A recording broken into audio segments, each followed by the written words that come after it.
Shalom saudara yang dikasihi Tuhan, selamat pagi. Senang dan bahagia rasanya karena masih bisa menyapa saudara di pagi yang indah ini. Doa dan harapan saya bahwa saudara semua dalam keadaan sehat, dalam keadaan baik, penuh sukacita diberkati Tuhan untuk sepanjang hari ini saudara. Sebelum kita memulai renungan ini, saya ingin mengajak saudara terlebih dahulu berdoa. Mari kita berdoa. Bapa di surga, terima kasih untuk kebaikan-Mu yang sudah menyertai kami sepanjang malam. Bersyukur untuk hari baru yang Tuhan berikan bagi kami. Pimpin kami hari ini oleh Roh Kudus-Mu sehingga kami boleh berjalan dalam kemenangan Kristus sepanjang hari ini. Dalam nama Tuhan Yesus kami berdoa. Amin. Saudaraku yang dikasihi Tuhan, firman Tuhan yang menjadi renungan kita sekaligus penuntun kehidupan kita di sepanjang hari ini saya siapkan dari kitab Amsal pasal 14 ayat 8. Demikian bunyinya. Mengerti jalannya sendiri adalah hikmat orang cerdik, tetapi orang bebal ditipu oleh kebodohannya. Itu yang akan kita renungkan. Dan topik perenungan kita pagi ini adalah ubah cara mencapainya. Saudaraku yang dikasihi Tuhan, ini ada sebuah kisah atau ini sebuah cerita, saudara. Ini hanya sebuah cerita yang membantu kita boleh mengerti kebenaran ini. Di dalam sebuah selokan yang gelap, hidup dua ekor tikus, saudara. Suatu hari, kedua tikus tersebut melihat sebuah roti keju dari sebuah lubang selokan tersebut. Mereka ingin sekali memakan roti keju itu. Tetapi lubang selokan itu ditutup oleh jeruji besi yang sangat kuat, saudara. Lalu keduanya berusaha sekuat tenaga menghancurkan jeruji besi itu dengan gigi mereka yang tajam. Lambat laun ternyata, saudara, bukan besinya yang hancur. Gigi mereka mulai rusak karena jeruji besi itu terlalu keras bagi gigi mereka itu. Lalu karena lelah, saudara, mereka berhenti sejenak. Tikus pertama berkata dalam hatinya, "Aku tidak akan menyerah. Aku akan kembali menggigit jeruji besi itu sampai hancur." Demikian katanya. Namun tikus kedua ini mulai berpikir. Dia mulai merencanakan, dia katakan dalam pikirannya, "Aku akan kehilangan semua gigiku jika aku harus terus menggigit jeruji besi itu. Lebih baik aku mengambil jalan lain untuk mendapatkan roti keju itu." Itulah yang ada di pikiran tikus yang kedua. Lalu saudara, segera tikus pertama mulai lagi menggigit kembali jeruji besi itu. Sedangkan tikus yang kedua, dia pergi mencari jalan lain. Akhirnya saudara, tikus kedua itu berhasil memperoleh jalan lain ke tempat roti keju tersebut. Dan dia pada akhirnya bisa memakan roti keju itu dengan baik, dengan lahap, dengan kenyang. Sedangkan tikus pertama yang tetap berada di tempatnya karena tidak bisa mematahkan jeruji besi tersebut. Bahkan pada saat itu ketika dia melihat temannya telah menikmati keju itu, dia mulai terheran karena dia belum dapat menghancurkan besi itu, tetapi giginya sudah hancur semuanya. Saudaraku yang dikasihi Tuhan Yesus Kristus, memang ketekunan dan keuletan selalu diperlukan dalam kehidupan. Tanpa itu, saudara, tanpa ulet, tanpa ketekunan, kesuksesan memang akan sulit dibangun, akan sulit kita capai. Namun saudara, bukan berarti kita melakukan sesuatu itu tanpa perhitungan sama sekali. Bolehlah ulet, bolehlah tekun, tapi dibutuhkan perhitungan. Orang bijak selalu berhitung dalam melakukan apapun. Artinya dia menimbang-nimbang dalam hatinya. Apakah ini bisa mampu atau bagaimana cara lain untuk bisa menggapainya.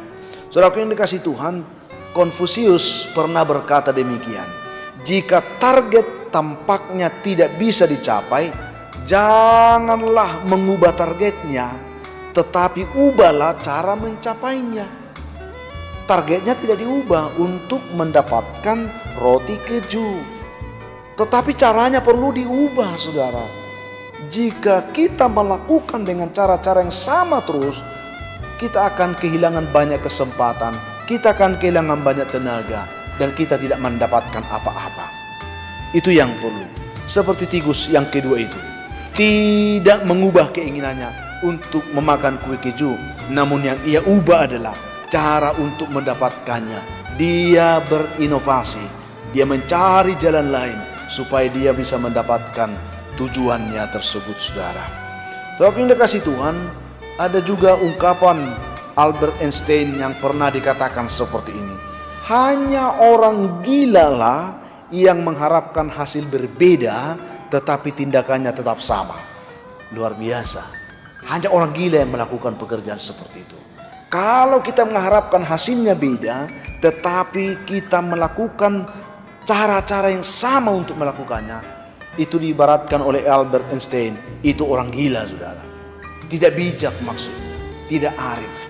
Mari saudaraku yang dikasihi Tuhan, lewat renungan kita pada pagi hari ini, kita diberi pengertian yang baik dalam mencapai segala impian kita, cita-cita kita, tujuan hidup kita, pengharapan kita, supaya kita bertindak dengan bijak. Karena firman Tuhan berkata dalam Amsal 14 ayat 18b, orang yang bijak bermahkotakan pengetahuan. Kalau kita bijak, Tuhan akan selalu bukakan jalan keluar bagi kita. Tapi kalau kita bodoh, kita akan selalu bercokol dalam cara-cara yang membodohkan kita tersebut. Jika selama ini kita merasa sulit untuk menggapai apa yang kita rindukan, mari saudara, mungkin bukan tujuan itu yang perlu engkau pikirkan. Ubahlah jalan, ubahlah cara, ubahlah strategi, dan ubah cara saudara meraihnya. Itu yang perlu. Janganlah bertahan dengan cara-cara yang hanya membuat kita kehilangan tenaga, hanya menimbulkan kerugian besar bagi kita. Namun carilah cara yang lebih efisien, lebih baik, dan lebih menguntungkan. Masih banyak cara yang bisa kita kembangkan. Berinovasilah untuk mencapai setiap tujuan kehidupan saudara. Saudara yang dikasihi Tuhan, demikian kiranya firman ini, renungan ini memberkati kita hari ini, menyemangati kita untuk menggapai segala impian kita. Kalau saat ini saudara sedang berputus asa karena belum tercapainya impian, coba koreksi saudara. Apakah saudara mencapainya dengan cara-cara yang begitu-begitu saja? Berinovasi, cari cara lain. Saudara akan ditolong oleh Tuhan untuk menggapainya dengan baik. Tuhan memampukan kita menerima dan mengerti kebenaran ini untuk menjadi penuntun kehidupan kita sepanjang hari. Sebelum mengakhirinya, saya ingin mengajak saudara kembali berdoa. Kita berdoa saudara. Tuhan yang baik, terima kasih untuk renungan yang kami terima pagi ini. Berkati setiap kami mendengarkan. Tuntun kami untuk lebih bijak menjalani kehidupan ini.